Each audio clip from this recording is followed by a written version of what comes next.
ओम शांति चेतन भाई। ओम शांति ईश्वर भाई। चेतन भाई, हम आज की मुरली रिवीजन कर रहे हैं और आज 5/5/2025 की ये मुरली है जी। और बहुत अच्छी मुरली, आज नशे की मुरली है पूरी। तो आज बाबा बोलते हैं कि मीठे बच्चे सदा इस नशे में रहो कि हम संगम युगी ब्राह्मण हैं। और हम जानते हैं जिस बाबा को सब पुकार रहे हैं वो हमारे सम्मुख है। तो थोड़ा इसके ऊपर कुछ बताएंगे आप चेतन भाई, हेडलाइंस के ऊपर। संगम युगी ब्राह्मण, क्योंकि दुनिया में और भी ब्राह्मण होते हैं जी, और हमें भगवान ने डायरेक्ट यहाँ पर पुरुषोत्तम संगम युग पे रखा है जी, जहाँ पर सबसे बड़ी हमारी प्यूरिटी की बात है जी, जो भगवान आकर हम बच्चों को सिखाते हैं। जी, और हम संगम युगी ब्राह्मण ही त्रिकालदर्शी बनते हैं जी, और हम संगम युगी ब्राह्मण ही सतयुगी दुनिया के भविष्य में विश्व के मालिक बनने के लायक बनते हैं। बिल्कुल। और हम संगम युगी ब्राह्मण ही सृष्टि के आदि मध्य अंत को जानते हैं। इसलिए संगम युगी ब्राह्मण साधारण तन में आए हुए भगवान को पहचान लिए हैं और साधारण तन में आए हुए भगवान हमें पढ़ा रहे हैं। इसलिए संगम युगी ब्राह्मणों का बहुत बड़ा महत्व है। जी, तो बहुत अच्छा चेतन भाई, आपने बहुत अच्छा डिटेल बताया ब्राह्मण की परिभाषा। आज बाबा का क्वेश्चन है आज की मुरली में कि जिन बच्चों का बुद्धि योग ठीक होगा उन्हें कौन सा साक्षात्कार होता रहेगा। तो इसके बारे में थोड़ा बताइए, कौन कौन सा साक्षात्कार होगा उनको। जी जी, आज बाबा की मुरली के अनुसार यदि हमारा बुद्धि योग जी बाबा के साथ क्लियर है, क्लीन बुद्धि है, जी, पवित्र बुद्धि है, पर चिंतन पर दर्शन तेरा मेरा नहीं जी, है, जी, पुरानी दुनिया से बेहद का वैराग्य है, तो सतयुगी दुनिया का एकदम नज़दीक का साक्षात्कार होता रहेगा। जी, कि हम सतयुगी दुनिया में कैसे राज्य करेंगे, कैसे हम विमान में जाएंगे, कैसे हमारे महल होंगे, कैसे हमारा तन होगा, कैसा वहाँ बाग बगीचा होगा, कैसे कारोबार चलेगी। जैसे हम कहीं पर जाते हैं और उसके नज़दीक पहुँचते हैं तो वहाँ की सब बातें याद ताज़ा हो जाती है। तो ऐसे ही हम सतयुगी दुनिया के लायक यदि बन जाते हैं, हम पुरुषोत्तम बन जाते हैं, हम पवित्रता में की पर्सनैलिटी वाले बन जाते हैं, तो हम सतयुगी दुनिया के जो वहाँ का चित्रण है उसको हम नज़दीक से वर्णन कर सकते हैं, माना अनुभव कर सकते हैं, साक्षात्कार कर सकते हैं। तब ये साक्षात्कार तब होगा जब हमारी बुद्धि क्लीन और क्लियर रहेगी। जी जी, चेतन भाई, आज खास बाबा ने भक्ति मार्ग और ज्ञान मार्ग की बातें बताई सत्संग की। जी जी, और दूसरी बात, बाबा ने पूरे 84 जन्म का चक्र आज बताया है। हाँ, कि कैसे पार्ट हम बजाते आत्मा है। थोड़ा इसके ऊपर थोड़ा डिटेल बताएं। जैसे बाबा ने कहा कि भक्ति में कहते हैं वहा गुरु वहा राम, है ना, और जप तप माला ये सब होते रहता है जी, आरती है, पूजा है। लेकिन बाबा कहते हैं यहाँ भगवान आकर हम बच्चों को जी, जैसे वहा गुरु वहा राम ये सब कहने की ज़रूरत नहीं है जी, क्योंकि हम हैं ही उनके। बिल्कुल। और दूसरी बात, जब अपने पिता को हम उनके सामने जाकर बार बार थोड़ी महिमा करेंगे जी, कि भाई आप ऐसे हैं फलाने हैं। वो तो वो जो हैं जी, है ना, उनको हम जो अंदर से जानते हैं वो हैं ही हैं। जी, तो भक्ति में जो है हाथ जोड़ते हैं, पूजा करते हैं। जी, तो यहाँ पर ऐसा ये ज़रूरी नहीं है कि भाई हमें पूजा पाठ में ही लगे रहना है, केवल पूजा कर लिए। और भक्ति का भी बहुत नशा होता है जी, और बहुत प्राप्ति भी होती है उसमें, लेकिन ज्ञान उससे बहुत आगे है। जी, ज्ञान से डायरेक्ट शिव बाबा से कनेक्शन होता है। ज्ञान से हमारे में वो सब चित्रण ये होते हैं कि हम जिसकी पूजा आराधना करते हैं उसके बायोग्राफी को जानते हैं, हम उनके समान बनने की कोशिश करते हैं। जी, वो कैसे बने उनका सब कुछ बायोग्राफी सब कुछ जानते हैं। जी, और एक निश्चितता इसलिए रहती है कि क्लियर रहता है हमारी बुद्धि में कि भगवान कौन है, देवताएं कौन है, सृष्टि चक्र क्या है, सतयुगी दुनिया क्या है, कलयुगी दुनिया क्या है, कैसे हम युग परिवर्तन होता है। ये सब कुछ जब पता रहता है जी, तो हमारी अवस्था बहुत ऊंची रह जाती है। बिल्कुल। और इन सब बातों के आडंबरों से हम छूट जाते हैं। बिल्कुल। तो ये अंतर है भक्ति में और ज्ञान में, कि हम भक्ति में हम मांगते हैं और ज्ञान में अधिकारी बन जाते हैं। जी। और 84 का चक्र एक्टर के बारे में बाबा जो कैसे पाठ रहे थे उसके बारे में थोड़ा डिटेल हल्का थोड़ा बताइए, कैसे हाँ। बाबा ने आज बताया। 84 का चक्र ऐसा है कि सतयुग की दुनिया में हमारे जो है 21 जन्म होते हैं, फिर 63 जन्म होते हैं, फिर उसके बाद 42 जन्म होते हैं, ऐसे सब मिला के 84 जन्म होते हैं। जी। तो सृष्टि के आदि मध्य अंत का राज हम बच्चों को बाबा हम समझा देते हैं, त्रिकालदर्शी बनाते हैं। त्रिकालदर्शी बना देते हैं जी। त्रिलोकीनाथ बना देते हैं जी। और हमको बाप समान ज्ञान का सागर बना देते हैं, मास्टर ज्ञान का सागर बना देते हैं। बड़ी बात है। इतना मतलब हम बच्चों को पूरा सृष्टि का नॉलेज, भगवान का नॉलेज, अपने आप का नॉलेज, नहीं तो अपने आप को भी नहीं जानते हैं ना उसमें, लेकिन इसमें सब बातों का नॉलेज स्वयं भगवान आकर देते हैं। और बहुत अंदर की गहराई से हम अपने आप को भी जानते हैं, परमात्मा को भी जानते हैं, यथार्थ रीति से जानते हैं। जब एकदम निश्चय बुद्धि होकर एक है ना, वहाँ अनेकों की आरती पूजा आराधना करते हैं हम, एक शिव बाबा को ही बिल्कुल मानते हैं सब कुछ, तो उससे ज़्यादा प्राप्ति होती है। चेतन भाई, आज बीच में मुरली में बाबा ने खास बोला है अंतिम समय का, विनाश के समय के बाबा ने बताया है कि कैसे भंडारा चलेगा। भंडारा परमात्मा का भंडारा है, ब्राह्मण कैसे खाना बनाते हैं, योग युक्त होके बनाते हैं। जी। पहले बाप है फिर ब्राह्मण है, तो ये कैसे माना विनाश के समय कैसे बाबा हमारे 2 रोटी मिलेगी बाबा के यज्ञ से, इसके ऊपर बाबा ने समय सिचुएशन देखते थोड़ा बीच में बाबा ने थोड़ा डायरेक्शन दिया आज की मुरली। जी जी, वो थोड़ा। हाँ, मतलब जैसे बाबा कहते हैं कि ये पुरानी दुनिया विनाश होनी है, ये निश्चित है ही है जी। सत्य की दुनिया आनी है ना। कल परसों की भी मुरली में बाबा ने आज कहा था जी कि भाई जो पुरानी दुनिया है और फिर अमृत बेला होता है, जैसे कलयुग है, फिर उसके बाद अमृत बेला संगम युग आएगा, फिर रात के बाद दिन आना ही है, ये निश्चित ही है। तो ऐसे ही पुरानी दुनिया का विनाश बहुत नज़दीक है, इसलिए बाबा ने कहा है कि एक बाप की याद बनी रहे, क्योंकि बुद्धि बहुत तरफ भटक जाएगी उस समय में, क्योंकि कई बातें आएंगी। एक तो 5 विकारों का भी तांडव रहेगा और फिर प्रकृति का भी प्रकोप रहता है जी। अपना स्वभाव संस्कार भी होता है, हमारी आत्मा कमज़ोर है, इतने जन्मों से हम ये की।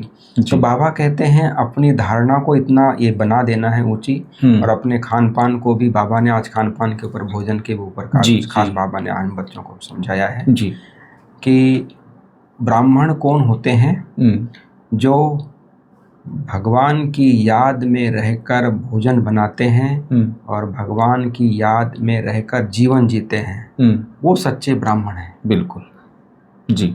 ब्राह्मण में जाति के वाले ब्राह्मण होते हैं जी, लेकिन उसमें भी बाबा कहते हैं कि हमारे में भी ऐसे होते हैं, कोई कहते हैं कि हम तो बहुत संपूर्ण योगी हैं, 80% हमारा योग है, ये भी भ्रम हो जाता है। मैं तो बहुत योगी हूँ। बाबा कहते हैं अपने आप को जी, जैसे मतलब एक सीखने वाला बनाना जी। बिल्कुल, मतलब एक जैसे बाप के सामने बच्चा आता है, तो ऐसा ये नहीं कि भाई मैं संपन्न बन गया हूँ, मेरे को तो सब नॉलेज आ गया है या सब बातें पता है जी।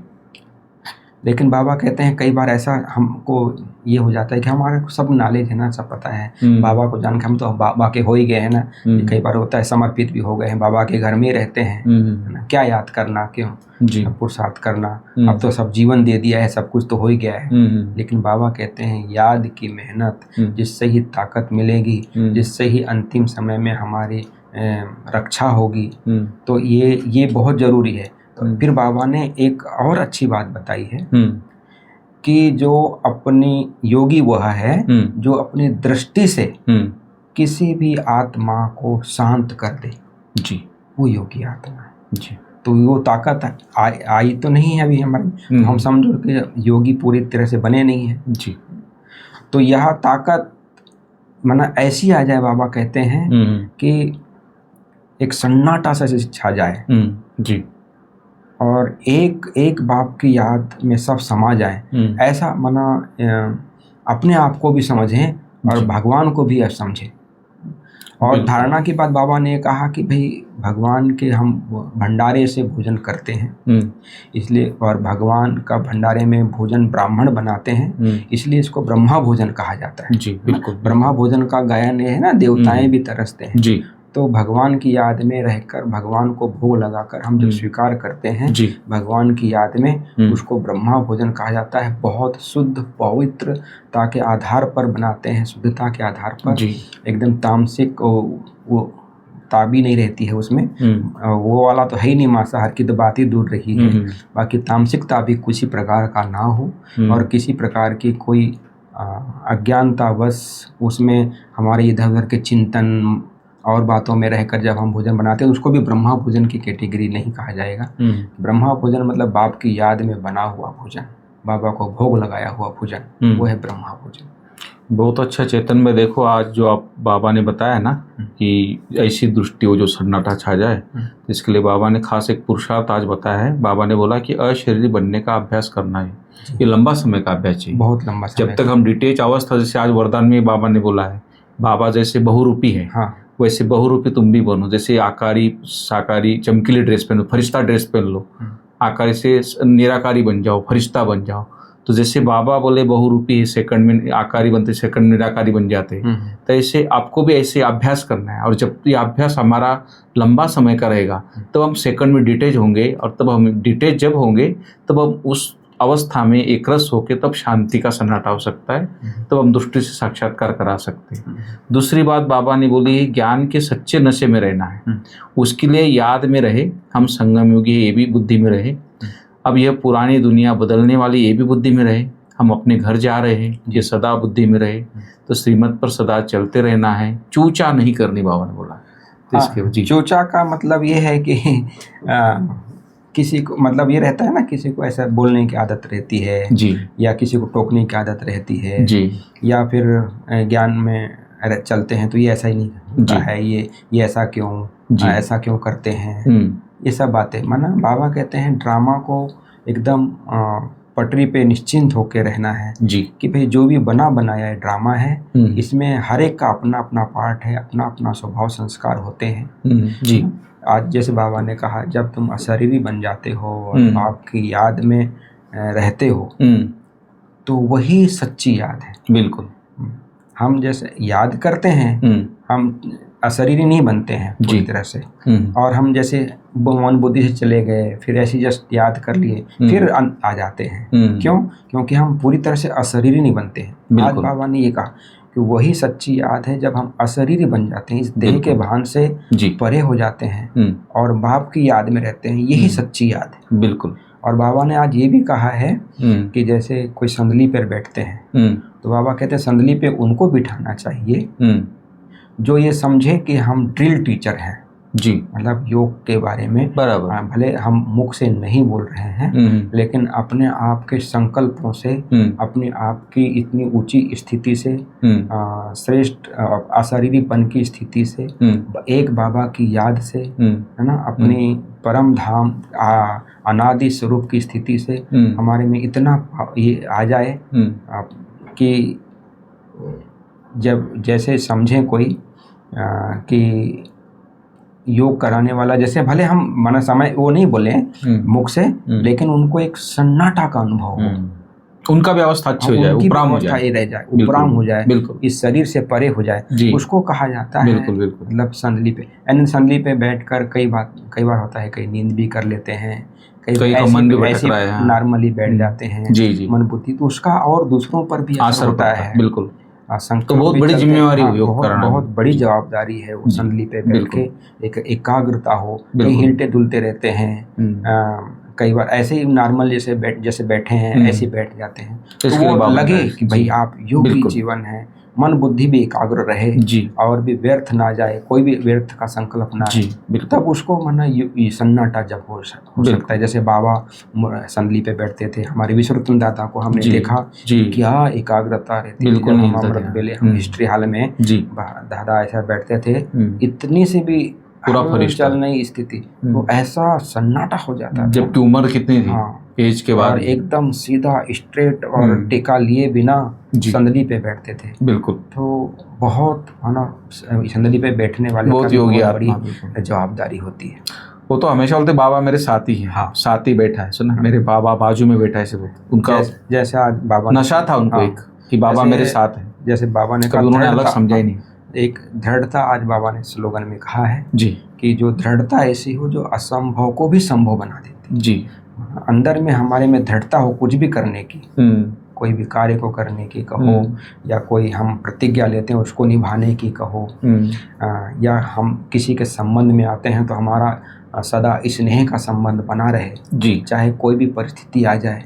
वो भी एक दृढ़ता का विषय बहुत अच्छा है। और जब तक दृढ़ता नहीं होती है तब तक हमारे में परिवर्तन नहीं आता है। चल रहे हैं, ठीक है, बातचीत हो गई, कुछ कभी क्रोध आ गया, कभी आवेश में आ गए, किसी को कोई भी बोल दिए, नहीं, दृढ़ता चाहिए बिल्कुल अंदर में, तब वो नवीनता आती है जीवन में। बहुत अच्छा चेतन भाई, आज का वरदान तो बहुत बढ़िया है। परमात्म मिलन द्वारा रूह रिहान का ही सही रिस्पॉन्स प्राप्त वाले बाप समान बहुरूपी बाबा ने खास बोला है, बाप समान बहुरूपी। तो इसके ऊपर थोड़ा कुछ बोलना है, बताइए आप थोड़ा। तो वही जैसे बाबा ने कहा कि बहुरूपी का अर्थ ये है कि जैसे बाप है, भगवान है, वरना सेकंड में निराकारी से आकारी स्थिति में आ जाते हैं जी। तो बाबा कहते हैं ऐसे ही हमारी जो ये माना ये पुरानी मिट्टी की जो ड्रेस है शरीर वाली, है ना, इसको हम सहज छोड़कर इससे न्यारे बन जाएं जी। जैसे इसमें इस तन में कितने जन्मों से रहते हैं या कितने समय से रहते हैं जी, तो वो देह का भान हो गया है बिल्कुल। तो इससे एकदम जब निराकार तो हम आकारी में हो जाए, फिर निराकारी स्थिति में आ जाए, कभी चमकीली ड्रेस पहन ले, फरिश्ता की ड्रेस पहन ले। तो ये जब हमारी स्थिति रहेगी तो उसको बहुरूपी कहा जाता है जी। तो कई बार बहुरूपी हम इस आधार पे बनते हैं जो उसके साथ चले गए तो उसके हो गए ये नहीं बहुरूपी, मतलब हमारी जो योग्यता है या हमारा जो रूहानियत है उसको बरकरार रखना है। ऐसे नहीं जहाँ गए वहीं के हो गए, नहीं, है ना, हमारा अपना प्रभाव, हमारा प्रभाव उस पर पड़ना चाहिए, उसका नहीं हमारे ऊपर पड़ना चाहिए, ऐसी अवस्था होनी चाहिए। बहुत अच्छी बात है। आज आवेग इशारे में चेतन भाई बोला है कि रूहानी रॉयल्टी और प्यूरिटी की पर्सनैलिटी को उदाहरण करो, तो इसके ऊपर तो रूहानी रॉयल्टी माना जो होती है, बाबा ने कहा है जी, जो हमारे जो ब्रह्मा कुमार ये जो भाई बहनें होते हैं जी, उनका अर्थ ही होता है प्यूरिटी की, पर्सनालिटी की, रॉयल्टी में रहने वाले जी। यदि हमारे में प्यूरिटी नहीं है, रॉयल्टी नहीं है, तो उसकी पर्सनालिटी भी नहीं आ सकती है। यदि हमारे में प्यूरिटी की रॉयल्टी नहीं है, प्यूरिटी नहीं है, तो हम और तरफ आकर्षित होंगे, हमारे तरफ आकर्षित नहीं होंगे अपने आत्माएं, या परमात्मा के तरफ आकर्षित नहीं होंगे। कई बार हम कहते हैं हम कितना ज्ञान सुनाते हैं, कितना उनके साथ मीठा व्यवहार करते हैं, लेकिन हमारे में जब तक ये प्यूरिटी जो है ना अंदर से दिल ये रहती है ना, अंदर की प्यूरिटी, अंदर की प्यूरिटी मतलब मनसा वाचा भी कभी कोई संकल्प में भी कभी किसी को दुख ना दे। इसलिए बाबा ने बहुत जो विकारों की ये है वो बात जी, लेकिन किसी के संकल्प में भी हम किसी को दुख ना दे या अशुभ भावना ना आवे, वो है असली प्यूरिटी। और प्यूरिटी का अर्थ है कि बाप समान बन जाना जी। पवित्रता में जैसे भगवान अनजान है इस सब बातों से, है ना, कि अनभिज्ञ है, तो ऐसे ही हमारी स्थिति हो जाए। जैसे बच्चा होता है इन सब बातों से इनोसेंट होता है, तो ऐसे ही इन सब बातों से इनोसेंट हो जाए, पता ही नहीं है बिल्कुल। जैसे पिछले जन्म का ये बात थी, पिछले जन्म की कोई बात याद रहती है क्या, ऐसा हो जाए, तो उसको कहते हैं प्यूरिटी की पर्सनालिटी में। बाबा ने बहुत अच्छा उदाहरण दिया है इसके लिए, जैसे शरीर की पर्सनालिटी देह भान में लाती है, तो ऐसे प्यूरिटी की पर्सनालिटी आत्मा मानी बना दे, समीप लाती है उसकी आत्मा मानी। तो बहुत अच्छी बात कही है। बहुत बहुत धन्यवाद चेतन भाई। ये थी प्यारे बाबा की आज की मुरली जी। ओम शांति। ओम शांति। Thank you.